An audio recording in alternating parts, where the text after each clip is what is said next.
哇，你看这个太阳从这个两个楼中间看见了吗？哇，跟那儿拍个封面照。哎，大家伙早喽！8月19号星期一清晨5点14，还有4分钟标的是日出时间。为什么开机这么早呢？我刚出门，我今儿一开窗，我一看外边特别红。你看这个环境，上次看到这么红还是有一次在北京，我找着那部影片放在现在这个时候加一个卡片，那次日出特别好看。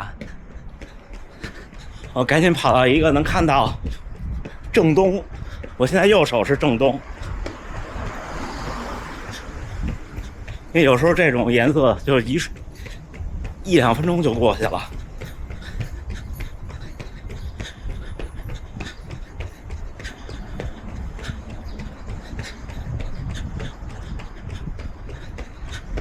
一下楼，整个觉得天都是红的。看这儿能不能看见啊？哎，可以一点点。我都没有简单踢2下腿就起跑了，赶紧。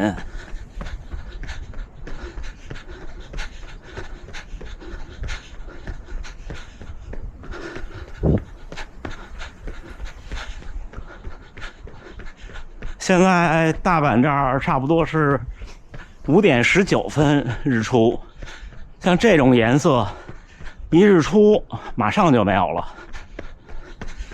不知道为什么时候会有这种天气现象，有没有懂的小伙伴？那次北京那也是，那云彩红的像火一样。那部我应该能找到，大家看看刚才我说我要贴屏幕上的那儿。你要是用手机、平板或者电脑看，应该能直接点进去。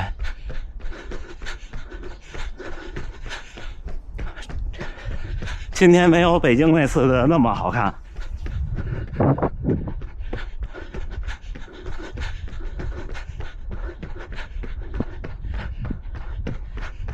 今天第3个训练日，咱们就轻松跑了，拍一会儿日出啊。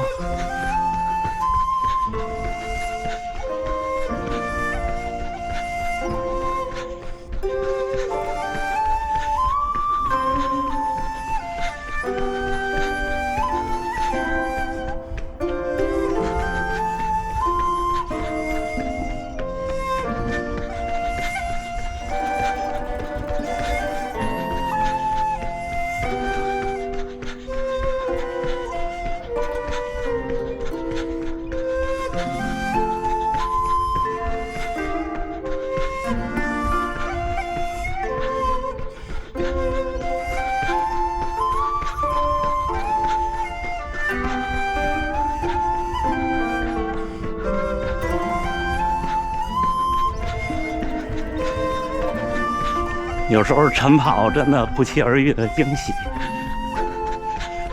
我现在听的是随机放的动漫音乐，这时候耳机里正好响起今年柯南剧场版的那首歌，就一开始特空灵的嗓音。柯南迷们应该都已经看了吧？国内上映2天了。我比较遗憾的是，佐吕间湖100公里之后去了函馆玩，虽然把所有的章都集齐了，但是住的地儿离那个五棱星公园有点远，跑过去呢大概就得4、5公里的样子了。那2天实在跑不动，要不然应该去跑一个五角星的轨迹，下次吧。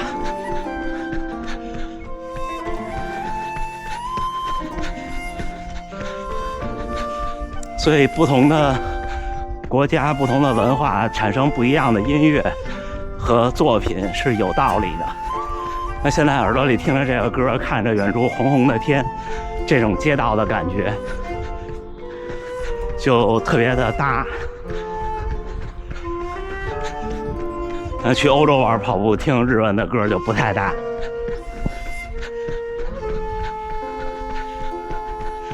那最近评测了一个耳机，回头我给大家看。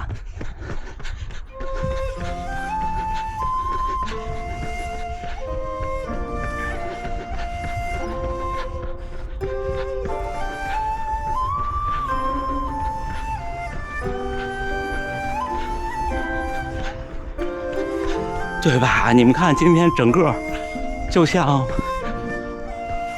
我比喻的可能不恰当，就像北京要刮沙尘暴的时候似的。北京一刮沙尘暴，天也是红的。可能好多南方的小伙伴没见过沙尘暴，我第一次见沙尘暴是我上初中的时候，可吓人了。行吧，那我们就着这个日出，我们看着天从红变白吧，然后聊两句。昨天碰到那个观众说，2019年就开始跑步了，都5年了，现在仍然也就是半马破2，没有跑过马拉松比赛的程度。跟我说的原话是看了我的节目才知道啊，原来普通人也能参加马拉松比赛。我其实是比较惊讶的，就是可能每个人关注的点都不一样，因为这些小伙伴应该在生活和工作中是位很优秀的人，但是在这一点上可能关注的就少。他自己也说进步的慢，总结的原因是觉得圈子不行，说跟他在一块跑步的人他就算好的了。我呢部分同意，大部分呢可能还是觉得这事儿可能和圈子的关系没有他想象的那么大。因为如果我们必须要和比我们强的人在一起，我们才能变得差不多强，那我们永远都不可能是最强的那一个。我觉得还是靠自己，而且再加上现在不像以前了，以前说送孩子上个好学校要一个好环境，或者怎么着要个好氛围，现在都互联互通了，大家身边上都知道。那好好干的不好好干的，大家都有多少人都怎么干的，没有秘密，人多好多坏都能看到。你看，比方说像我了解我的小伙伴应该都能知道，我从来不混圈子。我不是说这不好，是我觉得我不好。你们别看你们偶遇我或者怎么着，我在节目里说聊天还行，但是我其实生活中是个特别内向，然后呢我都不能算社恐，我是比较抗拒社交那种人。我先声明啊，我没有任何说我这样好，别人不是我这样就不好的态度，完全没有，就跟大家分享一下。昨天跟那小伙伴说的也直接，我说就是我可能有那种不服输的那种劲头，可能这种劲头更偏执一些。那天看一段话说的特别好，抑郁的人想的是过去，焦虑的人想的是未来。有时候你就是怎么说呢，还是得更多相信自己。你就这么想，别人行我也行，大多数时候这么想不会错。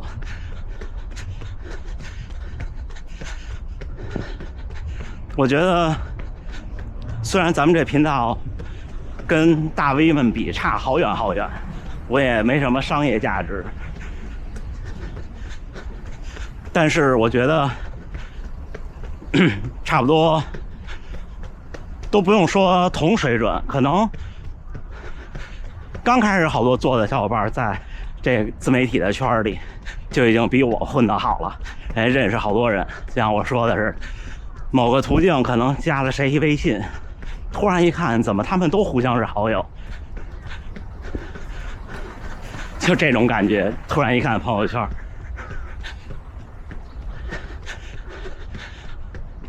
这也没什么不好听啊。我有时候也想让自己是一个更开放的性格。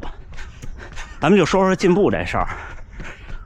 那位小伙伴说的可能也有关系，因为他都集体跑，只有周末自己跑。他说一个月也能跑200。那我的判断是，一个月跑200的小伙伴，如果跑5年，应该在3小时40，男性啊。那位小伙伴比我还小几岁，至少应该在3小时40全马。半马怎么着能进1小时40？我的判断。那有的小伙伴为什么进步慢呢？昨天我说完以后，可能有小伙伴有误解，就是对初跑者来说，单次跑的距离不是最重要的。我这儿说的初跑者就是您差不多一个月100多公里，一次5公里，可能偶尔跑一个10公里。我觉得在这个阶段下，最重要的是你要想办法把每次跑的都快一点。在这个阶段下，对您来说是不存在轻松跑的，没有这配额。您的每一次训练都应该是几乎全力以赴的，因为5公里，就算您没有任何的跑龄的基础，但是5公里累与不累差距不大，不会说这次5公里累了，明天就完全跑不动；这次5公里特轻松，明天我就能跑一更快的，几乎不会。这我都有亲身体验。我有一段时间就是早上上班5公里，晚上下班5公里，都能全力以赴，最多就是顶一顶。这个跟说为什么跑间歇对跑者的速度上限提升高啊？就是你中间休息了，你每一组都有那种全力以赴的感觉，你不一定说第2个就比第1个快。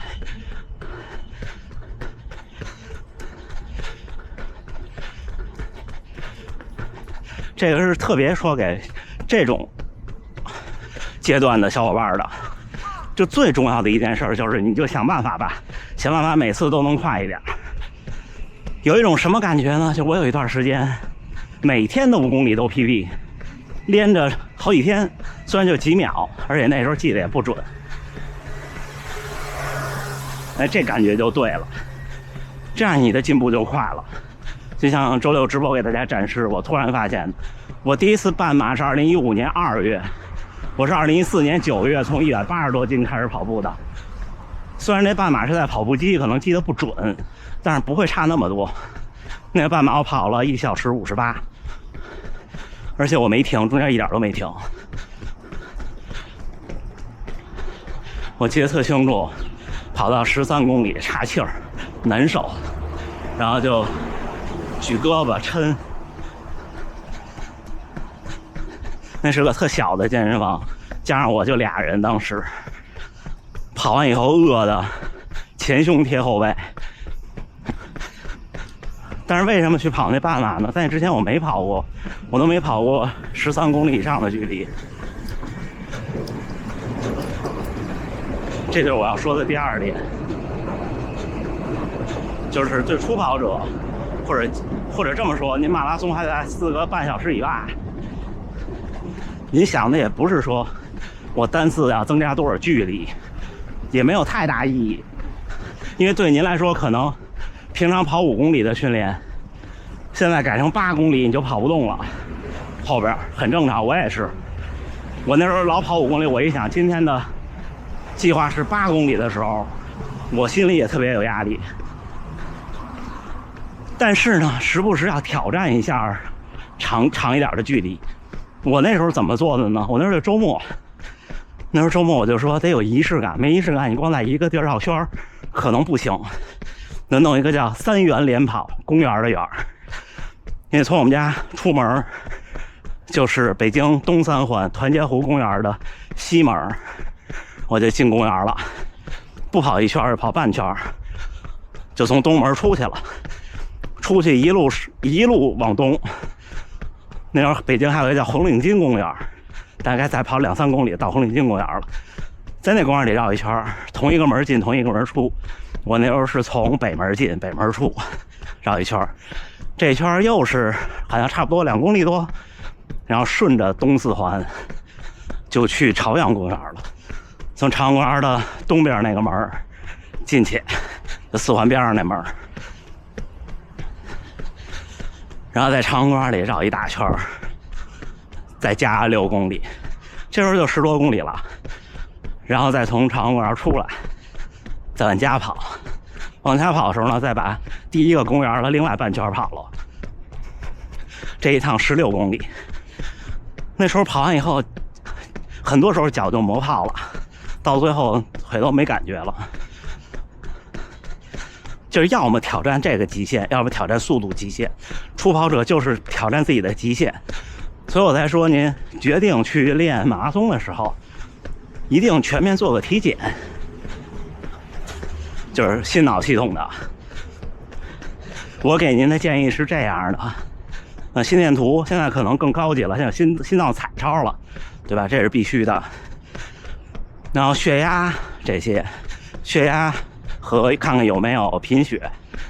然后呢，还有一点，这我有亲身经历，就是如果您家里有这种遗传性的那个叫什么脑动脉血管瘤，哎，这种可以考虑。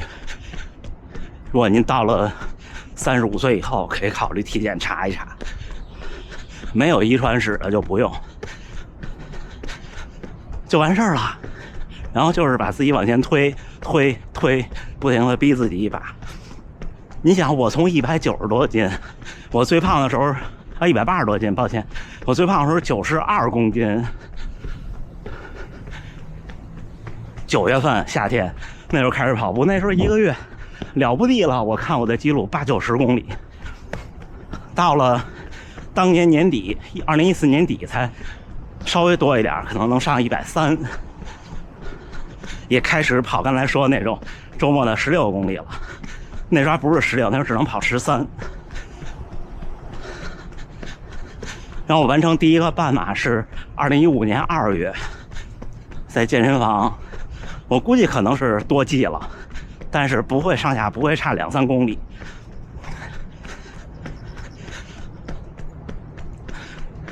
你们老说我谦虚，其实不是的，我真的是一个不是太有运动天赋的身材。就我在身材上比较随我父亲，就我个儿也不高，然后呢腿也不长，主要是，然后跟腱也不长。我母亲跟腱长。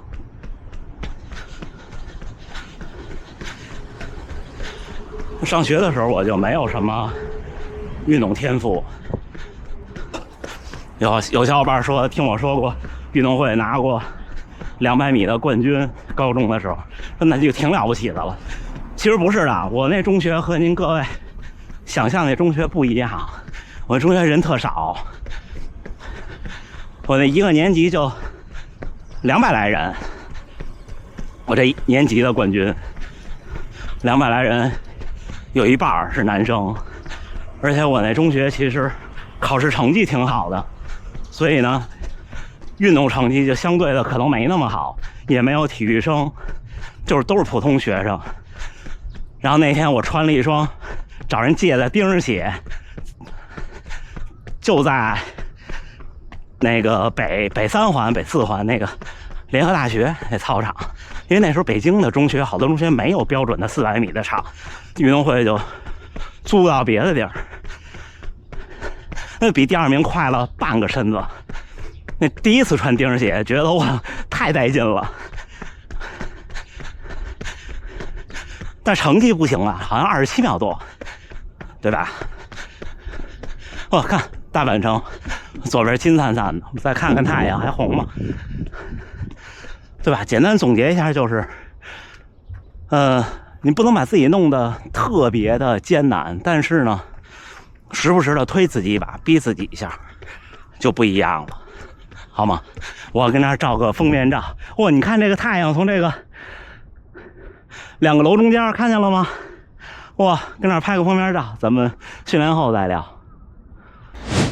哎，8月19号星期一清晨6点49，训练结束，第3个训练日，新的一周。今天跑的少，今天跑了18公里，而且跑得慢，平均配速5分10，心率135。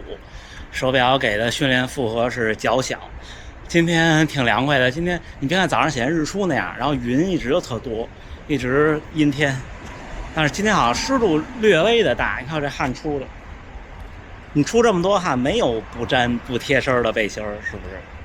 这2天一直在穿这普通的短裤，体验一下，这也是轻功的。我刚才看了看相机，快没电了，不跟大家多说了。就是初跑者的小伙伴们，在身体能承受的范围内努力。您进步的越快走上那个觉得自己能无限续航的那个状态的时候，您的训练就越开心。否则的话，每次训练都比较累，然后比赛也特别艰难的话，自己可能会慢慢丧失斗志。好吧，就说这么多。最后还是祝大家能努力生活，健康平安。明天第4个训练日，我们回复评论和弹幕，然后后天会加练一天，因为后天是周3合练的日子。咱们明天再见。